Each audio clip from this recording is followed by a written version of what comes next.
still do 7 NUFC Matters shows for free a week.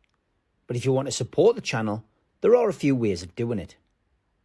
Hit the like button on each live broadcast or video. This helps the channel grow. Hit the subscribe button and select the all notifications option. Hit the thanks button to buy a super sticker. You can do this on the live chat too. You can also join our Patreon page or buy us a coffee at the link in all of our video descriptions below. We are also looking for sponsors. If you want our latest advertising rates and how you can get involved, then email John at nufcmatters1892@gmail.com.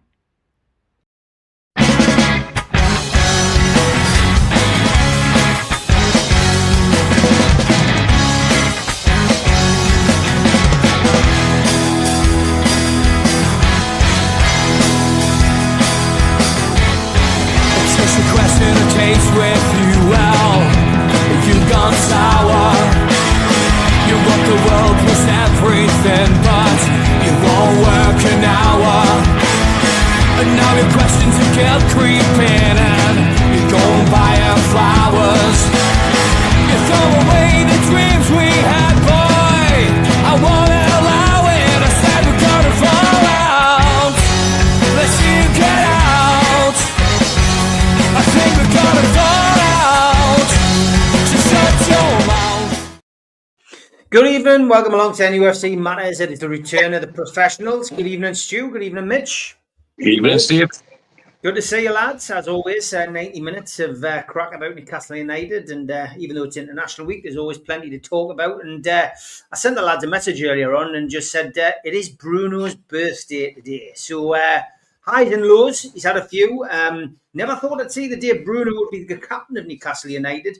But he's pitched in with some important goals. And of course, he's lifted the trophy at Wembley, the first trophy, need I remind you, in 70 years. So, Stu, over to you first, mate. What's your abiding memories of Bruno's time at Newcastle United so far? Well, I forgot all about that question because some of us have to work on a Sunday, but when I think of Bruno, there's a couple of things that stand out from his first season when he came on as a sub against Everton and had the ball in the corner and then backheeled it, and it just showed that we've got to play our quality here. But the one that is the standout was from the same season, and I was fortunate enough to be back for, it was round about my birthday. We'd watched Chris Wood score a penalty against Wolves. We were 1-0. And then on the Sunday, we were playing Leicester, and Bruno scored the winner in injury time with I think we've talked about this before, haven't we? It was like, I probably get the character wrong from He-Man, but it was like Hammerhead, the way he just threw himself at the ball in the dying seconds, a lung bust and run and put it in the back of the net to 2-1. And for me, that was us definitely staying up. And the rest of that was just how many points we could accumulate and how high we could get up the league. But the importance of that goal shouldn't be overlooked. I mean, it's not up there with the David Kelly one, but for this reign, for current times, I thought that was a very vital contribution. And all night, every time I think of that game, I just think of John Allen in the Heat singing the Bruno song and how he's magic and he's got this hat, and I won't sing all the words because of the time it is in the UK, but I'm sure everyone catches me drift. But the passion he's got for the club and the commitment he's got to it, the way he's taken on, not his captaincy come later, but how important it is for him to succeed and the way he's integrated into the Geordie way of life. And brought his family, his parents were with him for a long time, and they're regular visitors now. But the memory, the best memory for me was that goal against Leicester. So happy birthday, Bruno.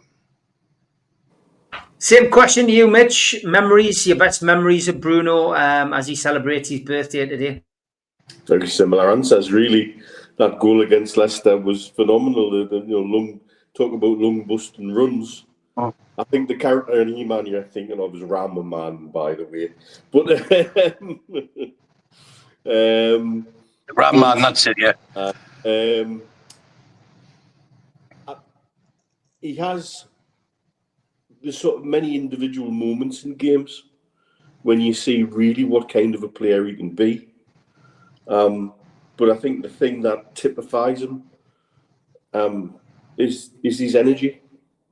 At times he's like an ADHD 5-year-old who's been fed nothing but blue Smarties for 4 days. And that effervescence, that kind of passion for the club and for the fans and for the region, it becomes infectious. And you can see how it sort of spills over into other players and other members of the squad. I never had him down as captain material. And yet the more he remains in that role, the more he grows into it. And he's now the kind of player that is genuinely representing the club and the region on the international stage. And his presence can attract other players. There's no doubt about that going forward. So, I think it's what he's grown into that has genuinely surprised and impressed me. Not just the fact he is a very high-quality footballer, and we need to find more ways to allow that to express on the pitch more often for me. Okay, good stuff. Plenty of memories coming in from people behind in the chat. Best from Bruno at the time when he was told not to swear by Ant and Deck. When I think of Bruno, I think of that header against Leicester, says Gary. And happy birthday, Bruno. And what a fantastic captain he is, says Denise. I think he's grown as a person and a player and a leader. Speaks well and leads on and off the pitch, getting goals when we look like we're out. Ian's referring to the swearing situation as well. Your dad, George, says his best body swerve in the league. And Gary also says, I know he took his shirt off, but I'm sure during that celebration he was about to take his shorts off too. Tom says, there's so many memories of Bruno. He's a great captain and a great leader for our team. And Shieldsy says the goal against Southampton was his favourite memory. Blue Rhythm says, best memory for me is the header versus Leicester for certain. And Denise chips in again with Bruno. So funny and literally bleeds black and white. That video from his family and friends show that they all bleed black and white. I was with his dad a couple of weeks ago down at West Ham. And he's picked up a few industrial words when things aren't going well, his dad as well. So, he's certainly got a hold. But Michael says the back heel against Southampton. And Anthony says the Leicester game, Maddison got subbed off because Bruno schooled him. Happy birthday to him. Get your questions in for the lads. We've got an essay from Denise tonight. She sent us this morning, and I know that Stu has been making a few notes as well because he's got a few things he'd like to say. But Denise sent us this morning. Our perfect storm. Summer transfers should have been an exciting time, something to look forward to. We had money in the bank to safely spend, but Alexander Isak decided he was off, and we already had let Callum Wilson go. The start of our perfect storm. But Isak didn't put a transfer request in. He played games and eventually went on strike. At the same time as all that was going on, with Isak massively disrupting our transfer plans and players' emotions, we are still trying to buy our much-needed priority, which was a right winger. Alanga arrived to play with his fellow Swede, Isak, and Isak's already making moves out the door. Now, I don't think that should massively impact Alanga's ability to play, but he still needs an Isak-type player, part of the perfect storm. The summer pushes on and we sign good players, Chow, Ramsey and Ramsdale, but we haven't replaced Wilson and Isak. That's the issue, which is engulfing the entire club and the fan base and the entire Premier League headlines. We're still trying to buy 2 strikers, more ingredients to our perfect storm. We go for Wissa, smashing, the answer to our problems, an out-and-out striker. Wissa's club Brentford moved the price up and stopped Wissa signing immediately. We're still managing the Isak situation. No replacement. Wilson gone and no replacements. And the new season starts. Massive ingredients to our perfect storm. We start the season with Gordon up front, who trained all pre-season to play left wing. And he's trying to play a striker and fill Isak's boots. We managed to weather a bit of that part of our perfect storm without too many points lost. After nearly killing us, out goes Isak to Liverpool, of all clubs. And in comes Voltemada. Now, Voltemada's class, and personally I like him more than Isak. Voltemada is massively different, and he's very different to our system of play. monumental ingredient to our perfect storm. Probably the key ingredient of our perfect storm.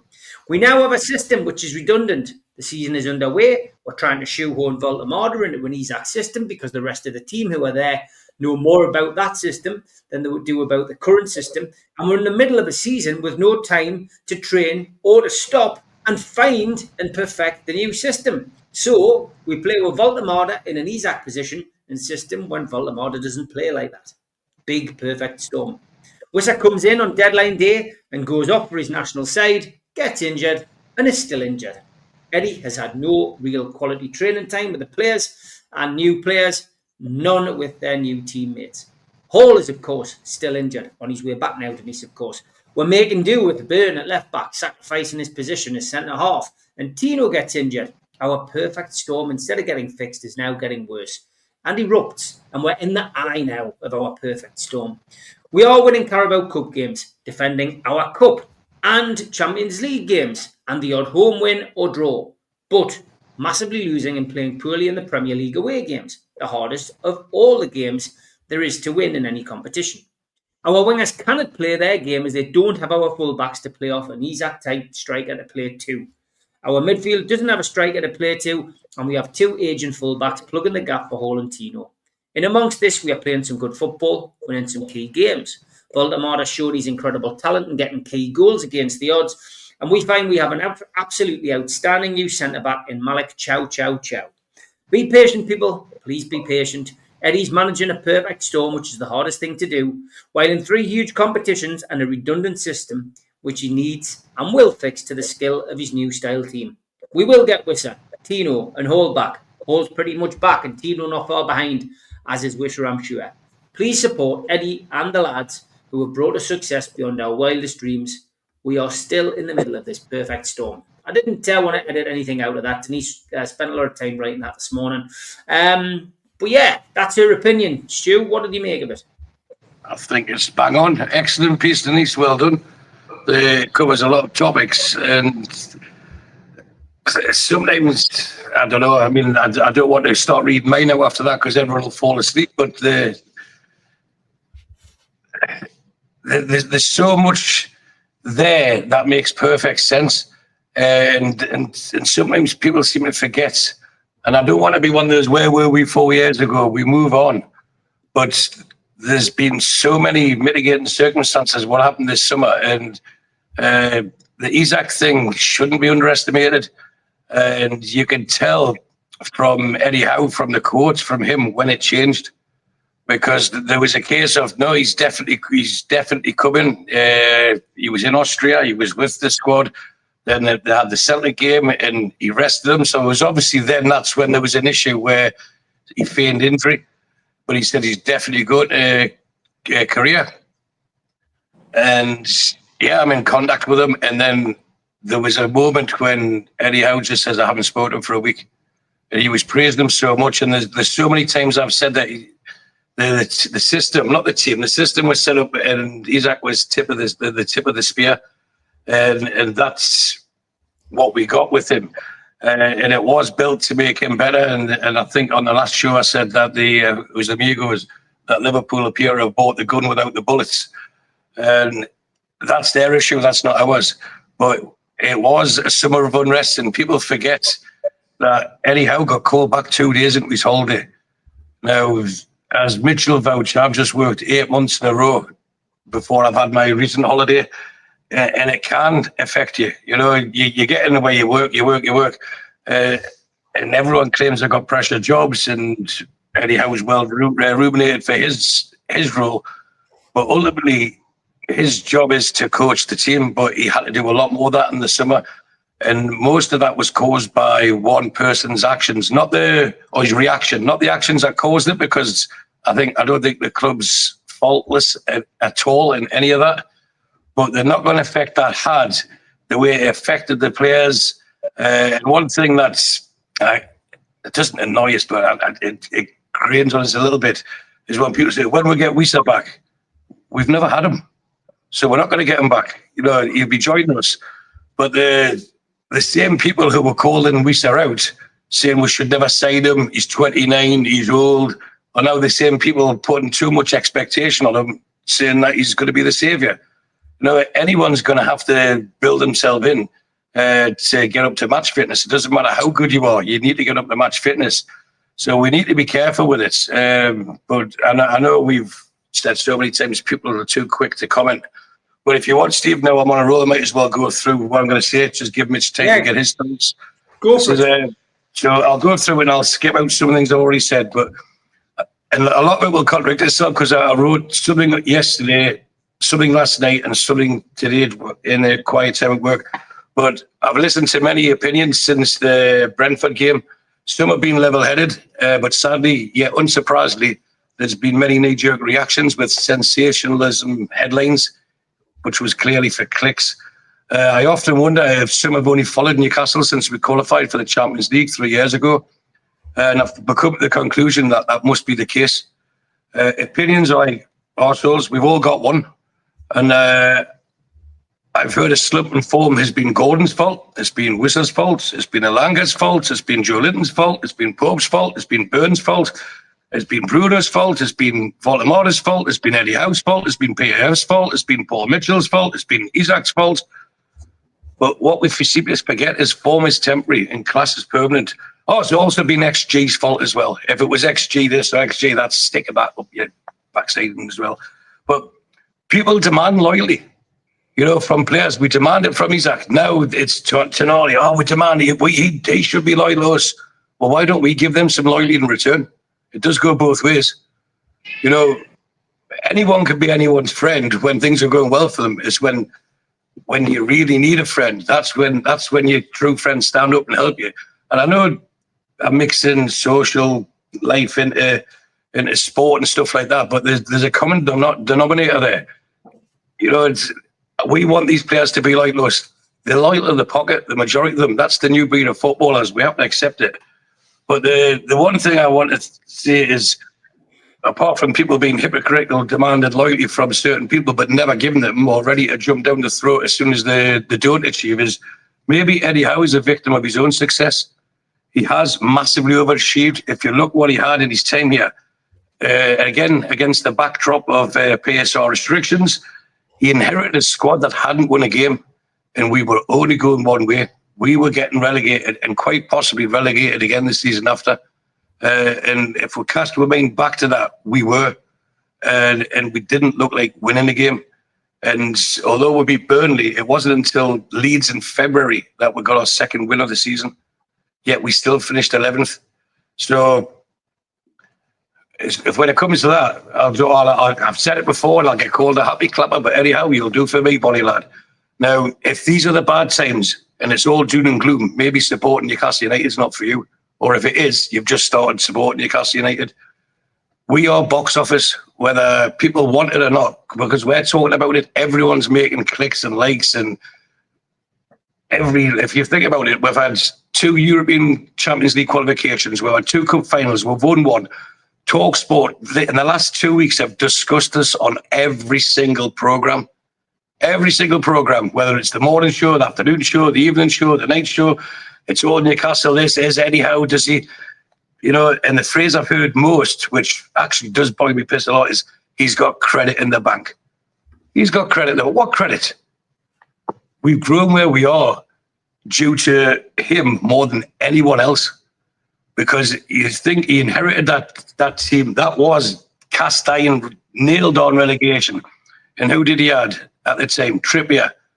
It was fantastic for us. But remember, he was injured very early on and he didn't play till later on.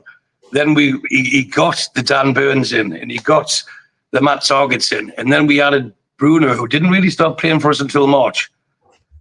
He coached that team into getting, I've always in the club, George, I'm with you. But he coached that team to not even relative safety, to clear safety. But how come when things go wrong, how come the little bit of skew, how come the dissenting voices, the knives get sharpened, the doomongers trousers get a little bit tighter at the back because there's negativity in the air? It's a tough crowd, this one, isn't it? But do they really mean what they say in some of them? You know, because, and I don't want to say, 20 years ago, 30 years ago, 40 years ago, your dad, Mitch, 50, 60, 70 years ago, nearly in his 80th year, have supported Newcastle through far worse times than this and will continue to do so. So for me, Eddie Howe deserves our support. He deserves our thanks, and he deserves us believing in him that he will get it right, and he will get it right. I've no doubt about it. Now, regarding as I just touched on, those that didn't want him now want him as touting him as a saviour. We're going to burn this guy before he's even kicked the ball for us. And just a reminder for people, 8 months ago to this very day, we were singing at Wembley, don't you know, pump it up, Newcastle won the cup. 8 months ago. Not 70 years ago, 8 months ago. But there's nothing wrong with wanting more. We should have aspirations. We should have desires to improve. But not everything, I think the phrase Mitch uses often, is linear. Nothing ever goes in a straight line. And as I said in my first response to Denise's excellent letter there was, there is mitigating circumstances, but we have to be careful what we wish for. And I want to quote Harold Macmillan, we've never had it so good. So don't be a needy, spoiled brat. It's not a good look. Short term, we may actually have to go back again to go forwards. But forwards we will go. And we will. We're not anywhere near where we have been. And I've said it on numerous occasions. We're not going to get relegated. We'll never get relegated as long as these people are our owners. And there's so many people blaming every different players. They're blaming the formation. They're blaming the manager. For me, I think it's quite simple. We've got a midfield that's sitting too deep to support the forward line. And that's what's causing it. But the reason they're sitting deep is because there's no pace at the fullbacks. We've got fullbacks with a combined age of 68 years old. And did Dan Burn request to play left back? No, he's doing it for us. So whether he's 10 out of 10 or whether he's 1 out of 10, he deserves our support because he does everything he can to play for this team. And he's proven over the last couple of years he's a top quality centre half. Botman has proven to me he's a top quality centre half, and you've got people saying that maybe he's not as good anymore, or maybe it's because he knows he's not to put pressure on Dan Burn by giving it a left back. Maybe it's because the people he want to pass to are sitting on his right in front of his foot instead of 10 or 20 yards ahead of him. You know, and it's like we just need to have a scapegoat. Why don't we just get together, ride the storm, and come out of it on top? Because we will. We are only going to get better. And if this is the first bit of bad news you've had supporting Newcastle United, welcome to supporting Newcastle United. You know what I mean? Because it happens, but it's going to happen a lot less than what it's happening now. And as just to finish off, I'll just repeat the last thing I said was things might have to get worse. And I'm saying that regarding Man City, maybe Everton away. We may lose those games unless we have certain players fit, but we haven't had the luxury of other teams to go and buy who we want. And it's not as if we didn't try to buy people in the summer. So in life, you're not going to get everything you want. But if you don't want to support Newcastle when things aren't going well, don't dare come knocking on the door and waving your scarf when things are going right. That's it with me. Am I happy with how things are going at the moment? Definitely not. I was standing next to Mitch for the Brentford game in Dubai, and well, actually Mitch went to speak to someone else, and I was standing next to his mate Dave or Davey or David. Is it Mitch? Mitch, can you hear me? Anyway, let's call him Dave for the sake of this. And Henderson touched the ball, and I said, yes, slack Joe Mackham raisin. And I said that only for David's ears, and it was refreshing to hear. About 5 minutes later, he did a tackle, and Mitch shouted at the top of his voice exactly the same phrase, and we'd never spoken to each other about it. Now, that doesn't mean we support Newcastle better than anyone else because we've abused a Mackham player playing for another team. But it's never good to lose. It's never good to lose, but we've won a lot more than we've lost over the last few years. And at the moment, we've hit the buffers, but we'll bounce back. And I've got no doubt about the direction that we're going. We've just stalled a bit. Now, get behind them. And if it's, in the words of my grandmother, if you've got no nice to say, I didn't say no at all. That's my bit done. Good stuff, Mitch. What's your feelings about what Stu said and, of course, Denise's email? As ever, both really put their points across well. It shows the level of things we've been dealing with since the summer. But like I've said on a couple of different shows here, in the past couple of weeks. My frustration lays more with the fact it was allowed to happen. And that over the summer, the owners, we still don't know who was responsible for some of those decisions in the decision-making process. And I don't think we ever will. And that's exceptionally frustrating, because then we also now, the only person you can turn your frustration at, really, is the manager, who's dealing with a selection of injuries that have been unfortunate, to say the least. Wissa, in particular. Tino's, you know, that was the way he landed was nasty, but he was helped to land that way. Yeah. And that got totally lost in the whole last minute winner for Arsenal shit. My frustration with Eddie is twofold, and it's one you can, you know, probably hear me saying 2 or 3 years ago. Firstly, he seems at times so massively inflexible. Plan B seems to be more of plan A, but with different players in. And even when he switches to a back five, the midfield gets adjusted to allow the front three to remain in a similar front three to what he plays when it's 4-3-3.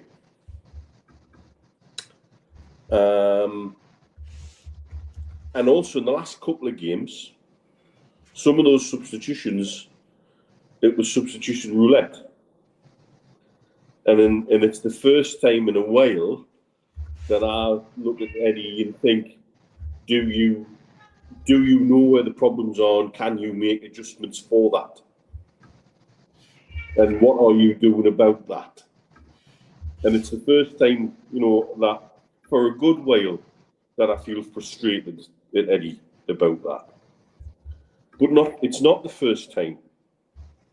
And it's not the first time I've been frustrated with his inflexibility in formation. And the times I have before, he's always come up with the answers.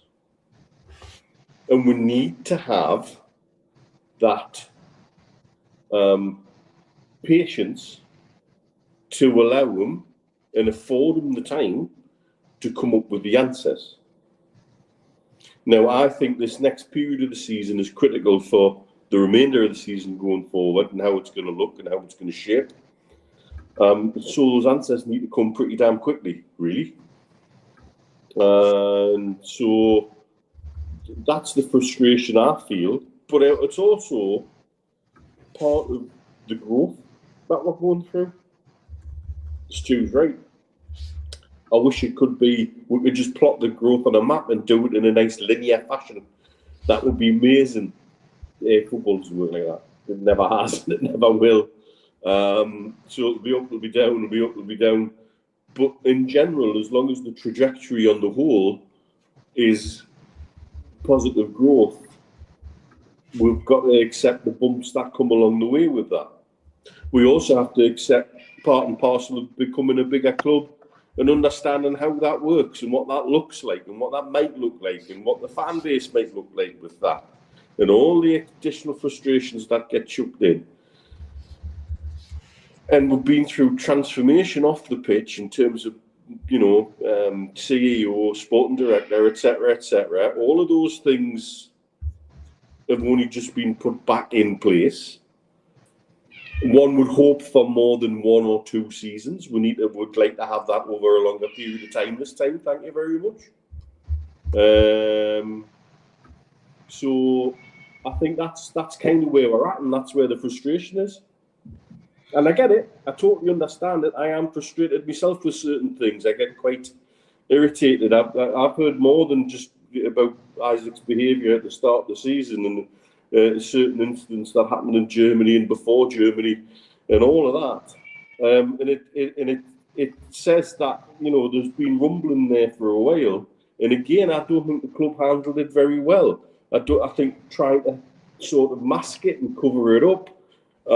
They took the players under the bus, letting them be interviewed as soon as they get off the plane in Korea. I think that was horrendous. All of that. But this is the only thing we've got to compare to is Man City since they were taken over. And they went through managers and they went through off-field turmoil. And it's not until that starts to settle will we see proper growth again. Stu, is this, I mean, people in the chat saying, Steve says, Super PIF were at fault for the summer. Chipper says, did the owners take their eye off the ball? It's interesting. I'm not sure whether you lads have had time to watch it. I've been watching the Matchroom documentary with Eddie Hearn and his dad Barry. And of course, their involvement with Saudis is quite the focus on there. And interesting that, the sheikh who is involved with the boxing out there, it's interesting getting a little bit more of an insight into how Saudis do business and the way that he deals with Eddie Hearn and with Barry Hearn. And because they're worth a hell of a lot more than the Hearn family, it's just fascinating. It's well worth a watch. But Saudis, and you said this from day one, you work, in that kind of world. You work with these people. You've dealt in property with these kind of people. You know the mentality. They have got a tendency just to do it in a particular way, and maybe sometimes that's maybe they are taking their eye off the ball a little bit, because I think our big worry about the Saudis coming in was great, the money, etc. We didn't even foresee the PSR issue and how badly it was going to affect us. Was just lack of knowledge in the football industry and in the football world. And rather than accusing them of taking their eye off the ball, because there's nobody really as good in business as the Saudis and the Saudi operators, is it more a case of they're learning the ropes in a world which they don't know, Stu? Mix of all, Steve, but I want to say, probably last part, I'm not saying Eddie Howe is exempt of criticism or being questioned. He absolutely is. We all are. They all have to be accountable. And he said himself, he's the manager, and the buck stops with him. But he fronts up and he takes it, and for that, he deserves respect. But regarding the Saudis, both Mitch and myself have said since prior to the takeover that they will put trust in. They'll hire what they believe to be the right person, and they'll put enough trust in them, as in they'll give you enough rope to hang yourself, if you want, for want of a better phrase. And that's been shown. They can be ruthless. Regarding taking eye off the ball, maybe they felt after a cup final, a cup final win, a Champions League qualification, right? That's doing all right. And when it's happened, just to what you've said there, Steve, Paul Mitchell left, Isaac started stamping his feet, and it just snowballed, didn't it? And there was no one there. Well, there was. Darren Eales was there. Peter Silverstone were there. They're not now, but maybe Darren Eales definitely knew he was leaving. But maybe he just thought, well, it's not my problem.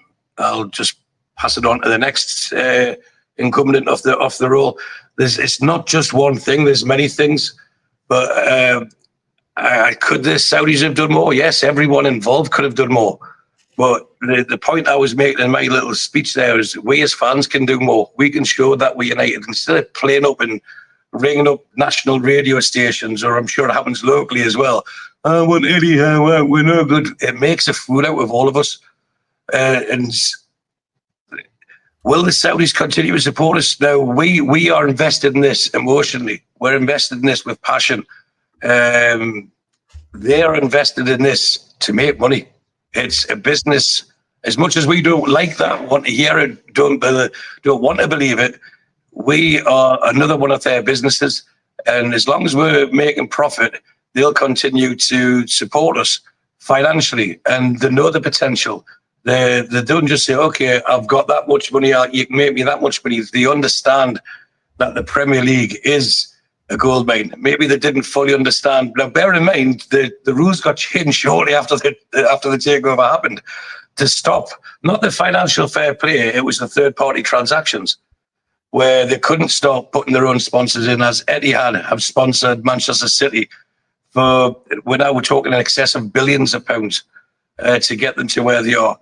They could have done that. Who says they would have? We don't know now, because they never got the opportunity. But that had the rest of the league running scared, where they sent letters to everyone except Newcastle United. And that's where Keith goes on about what's unlawful and what's not unlawful. So did they take that off the ball, or did they trust the people they had in place? Well, if you look at the changes since then to now, they want to get this fixed because it's an asset for them.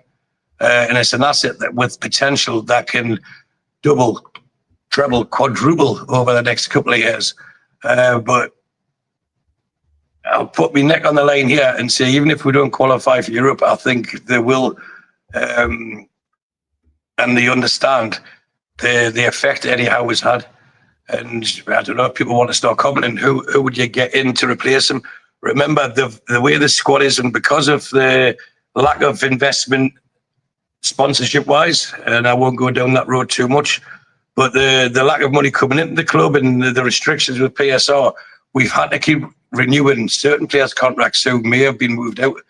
So as a manager, Eddie Howe has to show loyalty to these players. But when he's finished with them, he'll discard them. Ask Kieran Clark, ask Miguel Moron, ask Sean Longstaff. You know, the people who have give everything for him and he's given everything to them, he's improved them. But he'll do it in a humane manner. And for that, I'm respectful for. But the original question was, have they took out of the ball? Quite possibly. Maybe they've just put a bit more trust in people and they'll learn from the mistakes. But again, we all make mistakes. But they will learn from the mistakes. And I genuinely believe that they have enough belief in Eddie Howe and his commitment to the cause and his ability to take us to whichever level financially we're able to get to. And that's where I sit with it. I'm not happy with where we sit in the league, and I'm not happy about how we performed in just about every game we played this season. But we're still in the Premier League. And I know people have said, oh, we're in the League Cup and we could win it again. We could. But if the games go to plan, we'll be in a semi-final with Man City, Chelsea or Arsenal. And if we do manage to beat one of those again, in our current form, we wouldn't. We're then in a final against one of the other two. You know? So it's not as easy as it looks.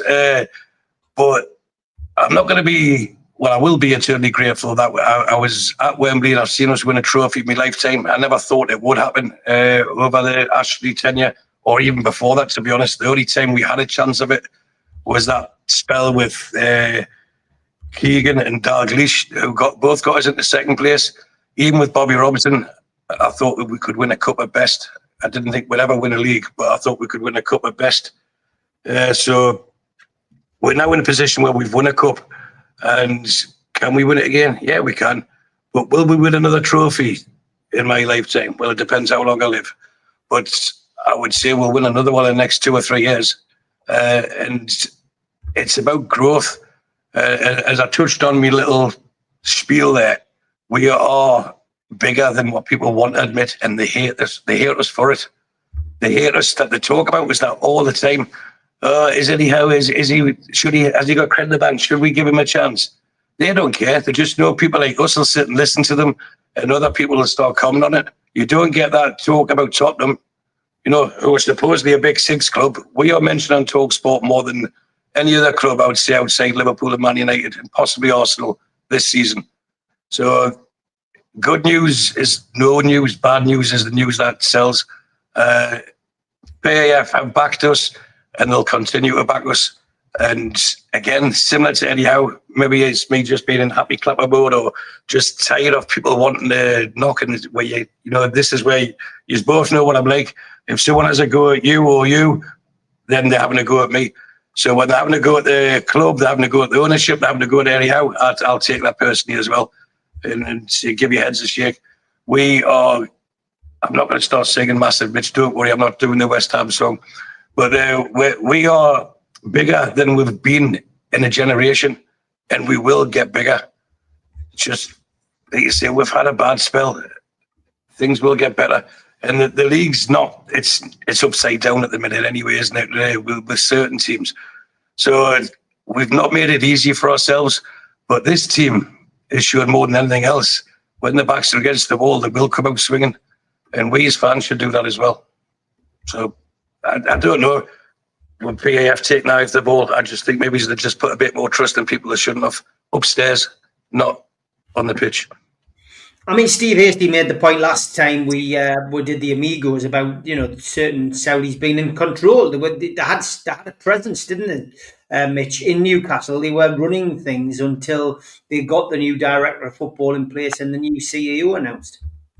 Yeah, and obviously we've also got the shadow board of the overarching company that they're obviously setting up with one eye on how,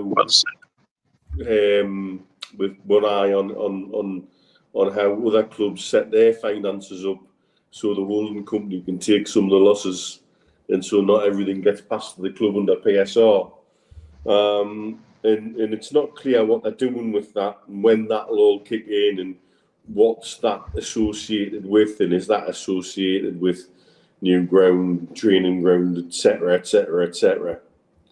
But it does frustrate me that some of the way that went on in the summer is still impacting our season now, and that was suffered from I think, a lack of leadership.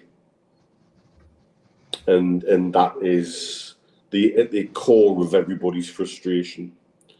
But at the same time, the margins of error are so small. You know, add 6 points onto where we are now, things would look a little bit better, wouldn't it? And that's not unrealistic from the way we've played. The last 2 away games have been shocking. That's the immediate problem. That's inexcusable. Anybody with a pair of eyes can see that the last 2 games has been away games have been inexcusable, absolutely horrendous. But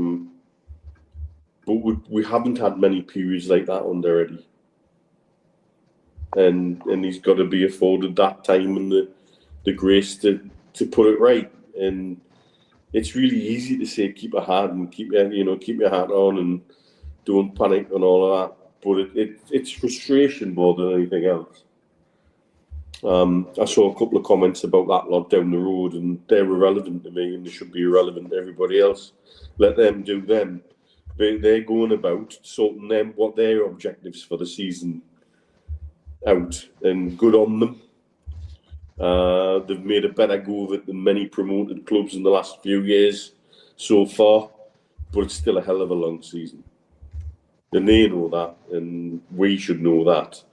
And that's the stance we need to just take on that, is just sort of let it go. But equally, I can understand where and why people are upset and where and why people are frustrated. But how we react to it, there just seems to be these extremes of reaction now, particularly driven on social media. That's not what I seem to feel when you speak to people in person, you know. But there's definitely those sentiments are out there, and the more they've got places to be echoed around in, the more it's going to go on, unfortunately. Okay, we are halfway through the show. Steve, just before you go to the break, I want to answer Chipper's question. He says, he wrote, the thing is, Stu, without Europe next season, will players choose other destinations? Yeah, they will. We won a cup and got Champions League this year, and one player wanted to choose a different destination. That's just football, and it is at the moment. We'll just have to get used to it and attract players who really want to play for us. No one who we sign is going to stay for us for, well, some might, but for 10 years, 12 years, we're going to have to get used to the fact that some players will leave. And to follow up on that, you know, people talking about Big Six, what have you, the media and some betting platforms started talking Big Seven at the end of last season. Yeah. And this summer that died away, probably as a result of what had happened off the pitch and in the transfer window. And again, that's how close it is. And that's They want to destabilise us, don't they? Yeah, they want nothing more, because they're all terrified of what's coming. And it'll come eventually, just perhaps at a little slower pace than what we'd like, but it'll come. But it's coming. A big thanks to all our sponsors, Skips and Bins. You can find them at their website, skipsandbins.com. Contact them at www.skipsandbins.com/contact Say hello to low-cost waste disposal with pay-as-you-go and contract waste management. A big thanks to Mr. Vicky's Sauces, handmade in Cumbria. You can find them at their website, mrvickies.co.uk, email info@mrvickies.co.uk, or telephone 01768 210 102. Thanks to our fanzine sponsor, United Group Travel. There are no strangers on our tours, just friends you haven't met yet. 2-crew driver and courier, local family company, 3-star plus quality hotels and no interchanges. Hot and cold snacks and drinks available on the coach, all excursions included. Their website, unitedgrouptravel.com, email beverly.ugtl@gmail.com, telephone 01670 632 460 or 0791 666 4174. Just £30 per person deposit. Thanks to Media Arts for all the help with the technical side of things. And if you like listening to us as a podcast, you can go to Sports Social Podcast Network or to iTunes, Spotify, or other podcast providers. If you want to support the show, then hit the subscribe button. It's free. We do 7 shows a week.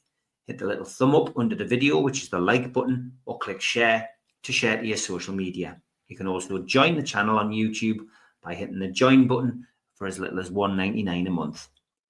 If you want to become an NUFC Matters member, you can go to nufcmatterspodcast.co.uk.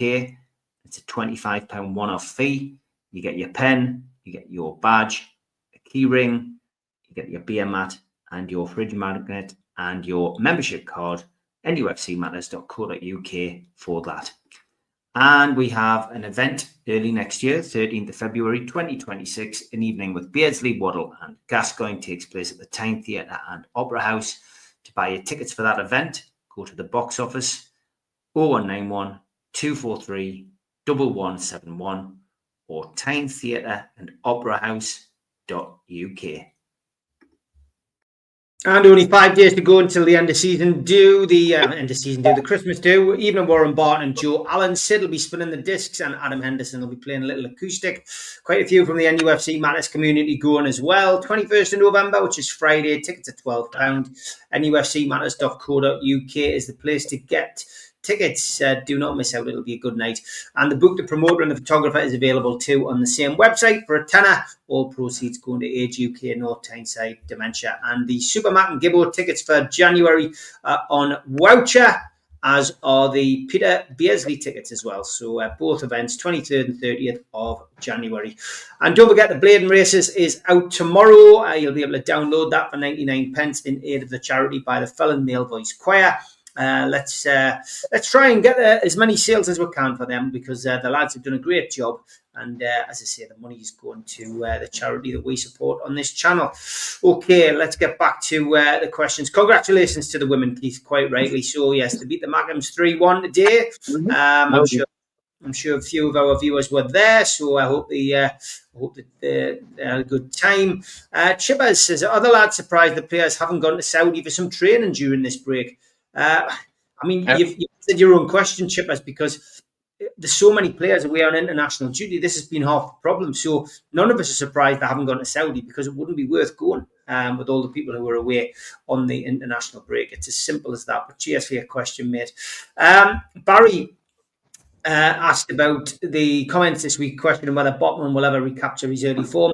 Have the injuries taken something from his game? He asks. And there was an interesting byline in the Chronicle a couple of days ago. I think it was by Lee Ryder, to say that Botman has asked for assurances from Eddie Howe over the last couple of days. Been in to see him, chatted with him, and asked for assurances. I found that quite interesting with the transfer window on the horizon. Liverpool looking for a centre-half and sniffing around Botman, and plenty talk of Malik Chow being the main man now. Also rumours in one of the newspapers over the weekend that Fabian Shaw could leave in January. So the silly season has started already. It started early. Barry's already sent us a list before the Christmas trees up in my house. But Botman. Botman is an interesting one, isn't it? I disagree with you, Stu. I don't think he's a great centre half. I think he's a good centre half. I think on his day he's really, really good. But there's a rick in him. And I'm not sure whether that's down to his knee or not, because I don't know. I'm not an expert on that. I've never seen any diagrams to tell us what exactly has gone wrong and what's happened. I just know what I read in the media and papers like everybody else. But for me, he's not the best centre-half we've ever had, I'm afraid. I'm sticking with Jonathan Woodgate for now. Malik Chow certainly looks the business, but again, you can't judge the guy after 10, 11 games. Let's see what he's like after 3 years and whether he lifts a trophy like some of the legends we've got at the club. Botman's good, not great for me. Would I be disappointed if Botman went out and we brought somebody better in? Definitely not. I'm not a huge Botman fan, I've got to be perfectly honest. So what's your feelings on Botman? Do you think he'll ever recapture his early form, is what Barry's asking? Do you think the operations have played their part in maybe, affecting his game? Well, I think medically, Dr. Neil will probably give a more expansive answer. But for me, I think I'll again requote form is temporary, class is permanent. But I touched on regarding Botman. If you look when he came back, it was at the Arsenal away game in the semi-final, and I thought he was imperious. But he is, or it appears to me that he seems to be a confidence player. And when I was going through my little bits that I wrote down there, he's got the ball, and normally he'd be passing it out to Hall. But what he's trying to do, and I think a lot of the people are trying to do, is he's not passing it to Dan Burn to put him under unnecessary pressure, and then he's having to rethink what he's going to do rather than do what he does by nature. But the good thing is, when you mention Woodgate and things like that, that means Botman's in the conversation for one of the best centre-halves we've ever had, Steve. And that's the point I'm trying to make. We have some really good players. And if we can get better than Botman, then so be it. If we can get better than any player, fantastic. But for me, Botman is... I'm happy with him. Has he had the best run of games recently? Probably not, but name someone in the team who has. And collectively, they win, collectively they lose. But unfortunately for us, we need more playing well than playing bad for us to climb the table, for us to achieve what we all want, what our aspirations were, what the management team's aspirations were, what the owners' aspirations were at the start of the season. And I'm loath to single out Botman because I think he's put in some great performances, but he does look a bit shy of confidence currently. But that can come back. That could just be one crunch and tackle, one last gasp clearance off the line, and that's it with football. You could put a Langer in that thing. He could just beat 2 or 3 players, put the ball in the back of the net, and things change. We've seen it with other players over the years.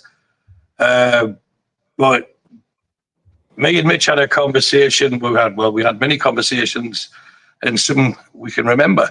And I said this to Mitch, and at the time he agreed. He may disagree now because of what's happened since. But I think Botman will be playing, and then I wouldn't be surprised once he signed his contract, because that's what they need. They need him to sign a contract, because as good as Dan Burn has been centre half, he can't, unless he's Benjamin Button, he's not going to be that good next season, the year after.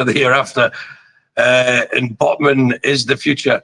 Now, Chow's come in 11 league games. He didn't start the season either, did he? So he's probably played about 10 games for us, and he has been exceptional. But so was Botman in his first full season. And as you said, we'll look at Chow again after 3 years. But when they're playing well, that's great, and that's what we want. But when they're not, sometimes there is extenuating circumstances, not underlying circumstances, but there's other reasons for it. The whole team's not clicking. And for me, what was I saying? It's not poor blaming Burn. What I'm saying is, he knows Burn's playing exceptionally well, and we could go on to, if we're talking about loyalty, and I've seen it rumoured that Eddie Howe's going to be loyal to Burn for his England place. But if he does that and keeps playing him, then that means Botman will say, well, I'm on my toes, and it'll cost us 40, 50, 60 million pound to get a centre-half capable of playing better than him.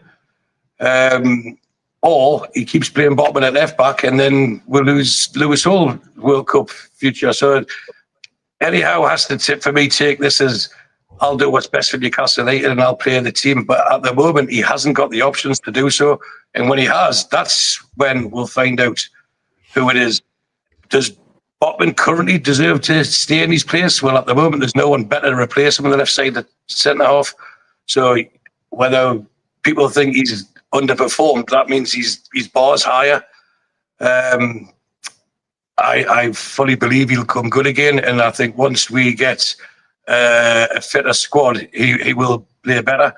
So I'm not blaming Dan Burn. I'm blaming the lack of injury. I'm not even blaming. I'm highlighting the injuries and the way the team is, because Botman is. We've all called him a Rolls Royce. We've all called him a class above. We've all called him the best since Woodgate, and he's going through a bad spell, but not as bad as has been highlighted. But I don't know. For me, I'm happy with Botman, and I would be happy if he stayed in that position for the rest of the season. But once there's competition, he has to earn it. And you see there about Pope and Ramsdale, you need competition, and then it comes on Eddie Howe's shoulders to make the decisions that's best for Newcastle United. But I'm not one for criticising Botman. He has made a few ricks, but he's also made a few challenges that have kept us in the game. But he's one part of a team that is underperforming currently. It's interesting. I mean, is it more to do with bigging the players up, Mitch, do you think? We have a tendency to suddenly call somebody Rolls Royce. We call people world class when maybe, they've had, a good half a season in them, and then, maybe they do struggle the following season. Maybe they do get sus. Is it more to do with the fan base, crowning somebody a bit early? No, I think with Botman, it's purely injury related. When I was in Doha a few weeks ago, one of the lectures I sat through was about ACL repairs and return to play, and when players are back to their best.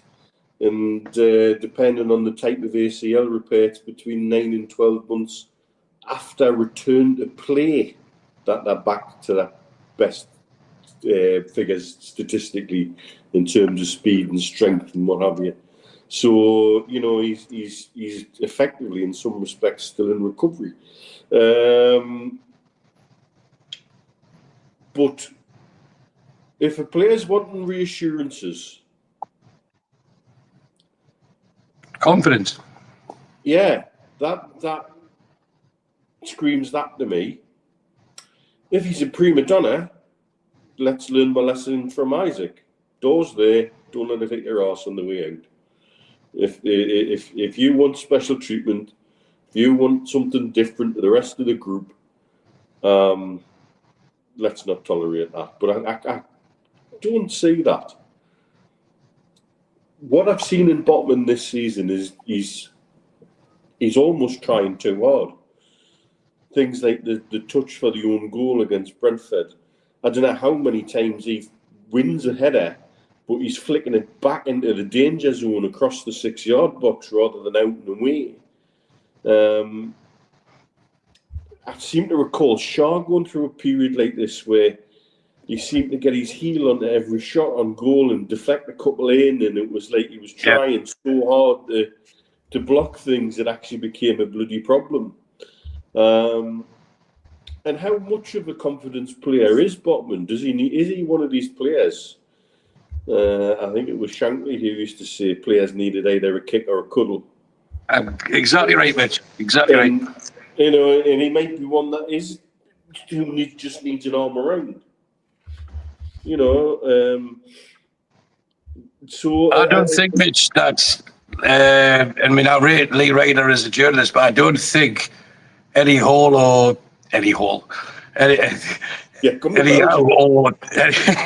imagine Eddie Howe or Sven Botman rang Lee Ryder and told him. So a lot of it would be hearsay. But when he wants reassurances, as you've just touched on there, Mitch, the reassurance could be, no, you are part of this team, you are part of this squad, and you do have a future here. Not, I guarantee you will play every game, because not one player could go into the manager, and I don't think Eddie Howe would guarantee that to anybody. So it's how it's interpreted as well, isn't it? Yeah, absolutely. Absolutely. Because we know on his day, He's one of the best defenders at the club. We know on his day he can be one of the best defenders in the Premier League. Has the injury taken a little bit away from him? Yes, I believe so. But not massively. And again, how much of that is mental? We underestimate the mental side of the recovery for a professional athlete post-injury. Because it must take a while for you to go into a tackle full tilt after you've had your knee reconstructed, because you're probably just waiting to hear that pop, and that probably hangs around with some longer than others. And so, you know, if he is a confidence player and he just needs that kind of reassurance, then fine. But yeah, Skip says the best way to get that confidence is if we can then start putting a few runs of results together.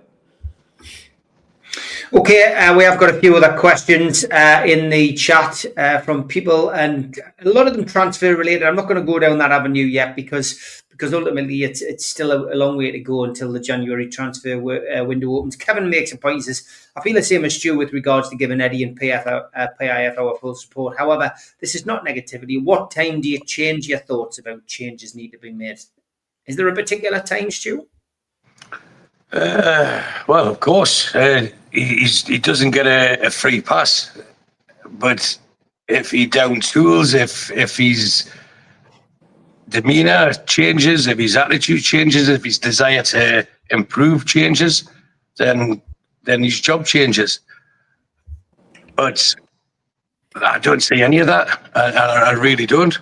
And with Eddie Howe, and I'm trying my best not to use that credit in the bank phrase because I think it's just cheesy, but I think he deserves all our support. Now, if we continue to lose games in the manner we did against West Ham, which it wasn't even a bad defeat, it was an embarrassing defeat because they were there for the taking. But how many times has Newcastle United done that over the years? This is a nailed-on banker. I mean, if you look at the season that we got promoted under Keegan, was it 10 in a row? Then we played Grimsby, who were bottom of the league, and we got beat 1-0 at home. That's just Newcastle. But to repeat it again the week after, and that's why I put a tweet out saying, woeful again, ole, ole. So it's all right to highlight that they're not doing well. It's all right to criticise them collectively, but it's the personal abuse that I disagree with. So if Newcastle continue to play and perform like they did against West Ham and Brentford, then the clamour will only grow for us to replace them. But again, I have to say, be careful what you wish for. Who's going to come in with the same passion, commitment to put it right? Because I've heard people like Mancini. I've heard people like Mourinho, who's past his best days. Mancini, for me, he just chases the dollar more than any player that I know. You know, he went to Saudi. He said he left the Italian job to go to Saudi because he wanted to improve Middle Eastern football. Or could it have been these huge contracts? I don't know. I'll let you decide the answer to that one. But it doesn't, no one in the job should ever feel that they're unsackable. And I don't think he does. But I don't think any manager that we could bring in would try harder to fix it. Now, that doesn't mean Eddie Howe hasn't made mistakes. He hasn't made errors. And he repeated the same mistake. And we're all managers when we're watching the game. We're all, why is he playing? He should be playing this. I would do this. I would do that. And in our heads, we're all right. And Eddie Howe's paid the money to make the decisions. Now, the proof's going to be in the pudding, isn't it? And I think by the time Christmas comes, we will know if he's willing to make these big decisions, providing the players that are playing currently stay fit and the ones that are returning or going to join us for the first time come in. Then we'll see, has he got the squad to be flexible and rotate? Because as a fan, I believe there's a squad there that can rotate and get us up the league pretty quickly. We've seen it in this league. This league this season is reminiscent of a championship. You put 3 or 4 wins together and you're rocking up that league. And that's where we are. But we've lost too many games that on paper were winnable. And we've got harder games to come. So is Eddie's job out under pressure? I don't think it is not from me. I think that's quite clear. And I think the majority of the fan base, no. But will the 10% grow to 15, grow to 20, grow to 25 in the coming weeks if we lose the next 3 games? Of course it will. And he's aware of that as well. Not that I want him to succeed. I want anyone, even Bruce, I wanted him to succeed because he's the manager of Newcastle United. I just think Eddie Howe is more than capable of rectifying the errors. And I think given the 2 fullbacks, I think that changes our shape dramatically, and it would even improve the wingers, especially Anthony Gordon, because he's, as I've highlighted several times, he's becoming like St. Maximin, like one-trick pony. He'll get the ball and he'll cut inside. He can do that when he's got Lewis Hall piling down the wing to take the to take the right back with him, thinking that I've put him in 2 minds. But when he's there on his own, it's become all too predictable. If we remember, as Lewis Hall got injured in February last year, he was our player of the season. He was our player of the season last year up until that point. And sometimes the impact that he makes on the team and the balance of the team, and same with Livramento on the other side, the ability to get up and down the wing and not what to do with the ball. It's the space to create for those who can do something with the ball. That's when I think Eddie Howe will be judged. And it looks like Lewis Hall's now going to be up to speed. Give Tino 2 or 3 games to get back up there, then we'll see the difference. And if we're still, come Christmas time, scratching around, holding on to 1-0s or desperately trying to hold on to winning away a team that we should be smashing out of sight after going a goal up, then it's understandable that the clamour for Eddie Howe to go. But for me, at the moment, it's this resilient thing. I just feel that's what the press want, because to see what Eddie Howe has achieved and what he can still achieve with us, they want to disrupt us. And like lemons, some of us fall for it. And he'll be held accountable by his results, and he's more aware of that than anyone else. Yeah, I saw your point in the chat. Dixie saying he's watching half an hour behind, but he says, whilst you are clearly bigger and better than ever in recent history, as a non-Newcastle fan, I don't think you're talked about in the press as much as Stu suggests. I think Stu was talking about TalkSport. I think you were saying, weren't you, that TalkSport do really talk about us quite a bit. And Alan, you make a good point. He says, quote off the great manager Bob Paisley, the manager who wins trophies is the one that makes the fewest mistakes. Says all managers make mistakes, which of course they do, and that's what they're judged on. I just want to say before I ask you, Mitch, just to give your comment on what Stu's been talking about. Thanks to NUFC Chris, who left a comment under the Amigos on Friday. Just to say that my neighbour Dave is in the Fellow Male Voice Choir. He's done an event for us in the past as a fundraiser to get an assistant dog for my autistic son. He's an absolute legend, and I couldn't ask for a better neighbour. Could you give him a shout out, please, on the professionals? His name is David Gill. Could you let me know when you do it, so I'll make sure he listens? Well, I'll let you know. I hope David's watching, and I hope you download David and the Fellow Male Voice Choir's version of the Blade and Races, which is out tomorrow. Stu, you sent us this photo. Yeah. Where is it? Is it on? It's not on my screen. It's on the screen. It looks like Steve Hasty. Who is it? Yeah, that's it. That's see, when you talk about the Fellow Male Voice Choir, this is what happens. This is where me and Mitch are very similar. We're dangerous when we get bored, and without the football and just the respite of international football. I was watching the Amigos on Friday. I put a comment in the comments, and I says it was good to see Steve Hasty front and centre, because the guy standing in the middle, just slightly to the right as we're looking at it, looked like Steve Hasty from a distance. And then I was watching Scotland-Greece last night, and that's the Greece manager. And I thought, I'm getting Hasty everywhere here. You know, it's like, I know you're not doing lookalikes anymore, so I thought I'd put it onto this show.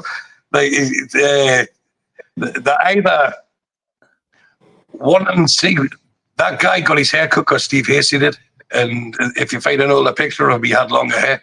So he's a trendsetter, and there's a joke we used to have when we were younger. Every time he changed his hairstyle, so did David Beckham, or was it the other way around? I don't know.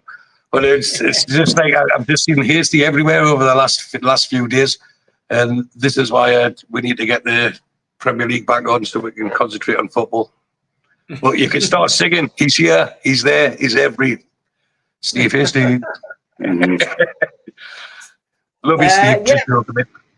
What's your feelings, Mitch? On I mean, the managerial money go around is the interesting thing, isn't it? It does really, go round and round and round. There's been Rob Edwards. I was talking about it on Three's a Crowd this morning about Rob Edwards just having, up and leaving from Middlesbrough and joining Wolves. I mean, a lot of people hoping that Wolves do drop down now and Middlesbrough come up just because of him. But what's your feelings on that?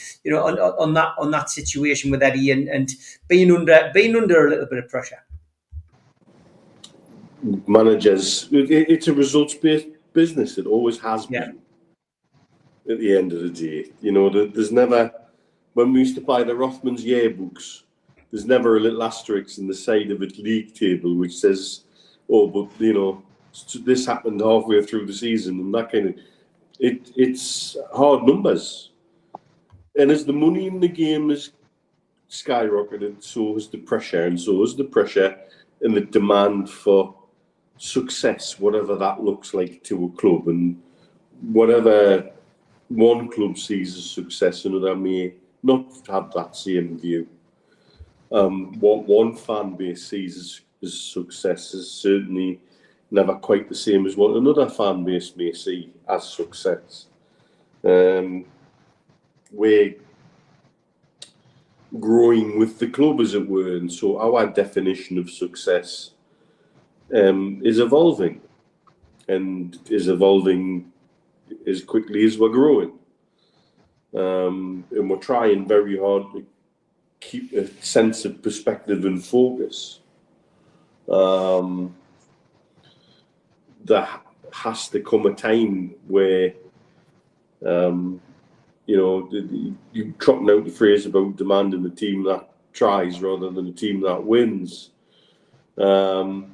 I don't think you'd ever see Man United's fan base dropping that out. I don't think you'd ever see Liverpool's fan base coming out with a line like that. When do we transition from that to something else? I would suggest now is too soon. After a bat on the back of one Carabao Cup, but as winning becomes something we do more often, that attitude is naturally going to change. And therefore the pressure on the manager to get it right is going to change. The difference is we have less leeway to get it wrong.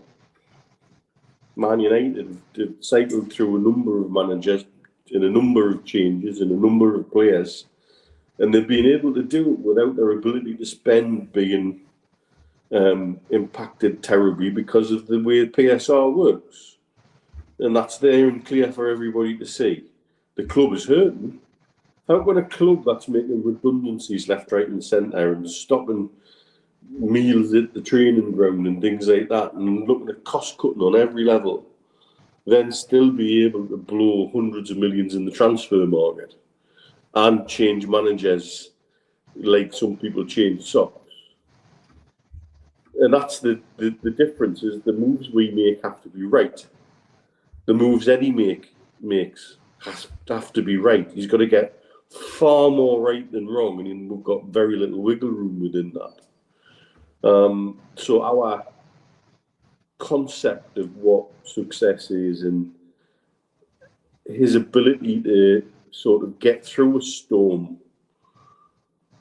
the cost implication on the club and our ability going forward could potentially be huge if you get it wrong by a mile. And I think that's why there's, the concern that we need to get results turned around because we want to remain on a trajectory. We want to have European football, but as Stu quite rightly pointed out, we had everything this season. We'd won a cup, but we were in the Champions League. And yet, a player already at the club decided he wanted to go somewhere else. So it shows that you cannot win all the time like that. When you have players who have that kind of mentality, how are you ever going to win? And the only winner seems to be the players and the agents, unfortunately, yet again. And that's the kind of system that managing a Premier League club has stresses and strains at so many different levels now. Managing a club in the Championship seems to be about surviving in the quicksand as long as you can and trying to somehow get somewhere near the playoffs or automatic promotion, and then see if you can hang on if you do go up. What a bizarre way of strangling success out of the game, really, and the ability to progress out of the game. But that's the reality because of the money. Okay, we've got another question from John Askew, and probably finishes off the show tonight. He says, only one question, honest. The professionals have probably both been mags for well over 40 years, and they'll have seen many hundreds of Toon games. One of the best ones over those years was likely the 3-3 draw with City around 3 years ago, the one where it was Kieran Trippier over the wall. A genuinely great game, but here's the question, lads.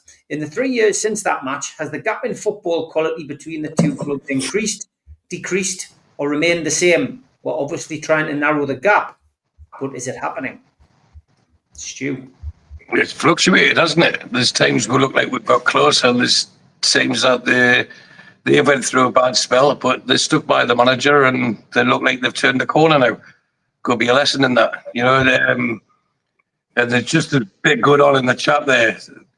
I thought, not always right, I thought flies had a lifespan of 24 hours, but there's been this fly in the house for the last 3 days, and it's like a pet. But everywhere I go, it just seems to get near us when I don't need it to be, and that's why I'm going like that. I'm not having an epileptic fit or anything. I want to answer the Rob Edwards thing. He seems to come in for a lot of criticism for moving from Middlesbrough to Wolves.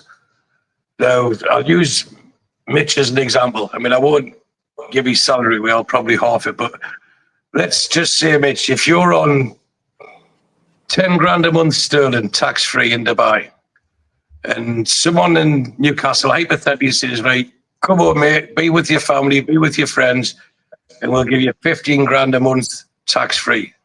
Would you consider it? And that's the sort of thing that's happened. 20 grand a month, and that's what's happened to him. He's had a pay rise. His family's from the area. I'm not justifying it. I'm just putting a different slate on it. And I know you mentioned on Friday that footballers are humans and so are managers. So I just want to put that out there. I forgot the question you asked us, Stephen, because I had that in my mind to say, and I was being bothered. It wasn't my question. It was John Askew's question about Man City. Does the gap remain the same? As it got closer. Well, the simple answer is it should only get bigger due to the money that's generated from the clubs that's been allowed to be generated. So the fact that even if the gap stays the same, that should be a bonus to us. That's the simplest way of answering it. The results are normally the key indicator, but if someone's got a budget of twice as much as ours every window, bear in mind we didn't spend anything for 3 windows, and they, when they were struggling, went and spent, I think it was 180 million in January, and pretty much so again in the summer. We'd love to be able to do that. So the gap, the way it's set up at the moment, the gap will only get bigger. And again, this is maybe me saying Eddie Howe deserves more praise for what he's done, but not for what's the results of the performances recently, but the whole of his tenure. I can't see the gap getting closer unless there's a change in rules. So we should be not grateful, but appreciative of every bit of success we get when we're our best 7th biggest generating club currently, and the rules are on allowing us to get to be number 6 for a long time. Mitch, you're nodding there. Yeah, it's what frustrates me is we just seem to not have any confidence when we play Man City. I think we've suffered results that are not reflective of where we actually were in relative terms from them. They seem to have a confidence issue when we play them. Because when we played them in the Carabao Cup, no problem. And we both played weekend sides. So it wasn't like, you couldn't blame it all on Man City playing a weekend side, because we had a weekend side as well. So I think it's an interesting question. Stu's quite right. In some respects, the gap should be wider because they should have bigger spending power than we have under PSR. So, that would be PSR doing its job for the people that wanted it so badly. As a club, we're miles behind them. There are so many things we need to be sorting out off the pitch. However, they are not without their problems. Their ticketing issues, what they're doing with season tickets. They've lost a lot of goodwill with their supporters' trust and their own fab in the last year in particular. So it's not all a bed of roses. So we've still got plenty to do. I don't think we're as far away from them as some of the results would suggest, though. I think we've been on the back end a couple of games where we just didn't turn up. And that's a mental thing, I think. Yeah. I think it's the only fixture, Mitch, in under Eddie Howe, that Man City away, we went and not really believe we could get a result. Yeah. They've been mixed surrenders the majority of the times. I beat one of them in the cup, the 2-0, and that could have been 6-0. Yeah. I think Man City just did enough to win and thought, right, we'll start taking our foot off the pedal. And that was the game Botman got injured, wasn't it? That was the one that put him out. So it opens another topic, doesn't it, about PSR and stuff like that. But to answer John's question, if we can even keep within arm's length of them, we're doing very well. Again, overachieving.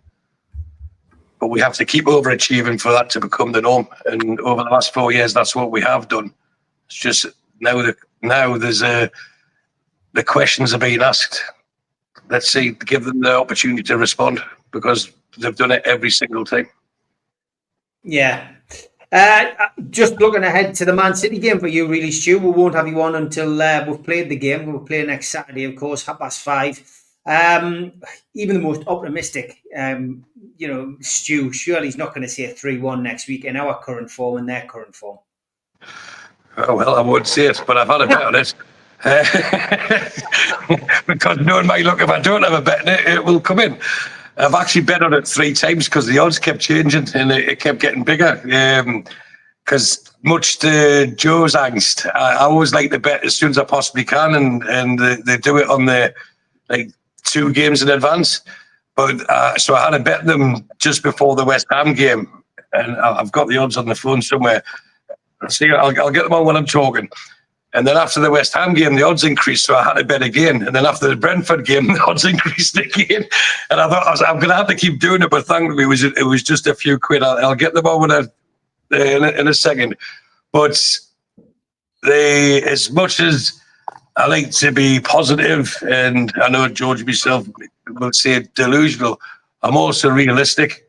And if we're being honest, which I always try to be, I would be delighted if we got a draw. I actually think that we'll get beat, and I don't want to predict it. I hate predicting it, but the way the squads are currently and where we are currently, confidence-wise, if I had to put a prediction now for the score on Saturday, I would say we'll get beat 2-0. But if you give us a second, I'm just getting on me betting account. So this proves that betting's not for everyone. Don't forget as well, tickets are on sale for the Christmas do, which is next Friday. So get yourself along, 21st November, nufcmatterspodcast. Tickets £12. Money going to Age UK North Tyneside Dementia. Joe Allen will be there with Warren Barton. Sid's going to be playing the tunes from Talk of the Tune, and Adam Henderson's going to be there performing his new single and a few other bangers as well. Got it up there? I've got them now, Steve. So I first bet Newcastle to beat them, and it was 22-1. Then it went to 25-1. Then it went to 28-1, and that's the 3-1 scores. So if they do win 3-1, I'll be a very happy man. If we get any sort of positive result, I'll be a very happy man. I don't bet 3-1 thinking we're going to win 3-1. It's just something I've done, as I've explained before, for about 30 years. But when it does come in, it's very nice, and it's one of those superstitions. If I don't do it, it'll happen, and I'll rue the day I didn't take the bet. And when you're playing teams like Man City, you always get a better price anyway. So one of those, especially this weekend, that comes in, that clears the season. You know, I can afford to lose every other game, but realistically, I can see us getting beat, and I really hope I'm wrong. Good stuff. Great show as always. Thanks to Mitch and Stu. Thanks to everybody in the chat. The Amigos this week will be on Wednesday night at 5 o'clock, because obviously we've got the end of season, the Christmas do on Friday. So we won't be doing the Amigos on Friday. We will do it on Wednesday night though. So we'll be seeing Mitch then. But I'm back tomorrow night with a fans forum, and Tuesday I'll be doing a live show. Wednesday will be the Amigos. That's where we're at the moment. Superman and Gibbo back on Thursday. Okay, lads, take care. Thanks again. Cheers, Steve. Speak soon, mate. See you, mate.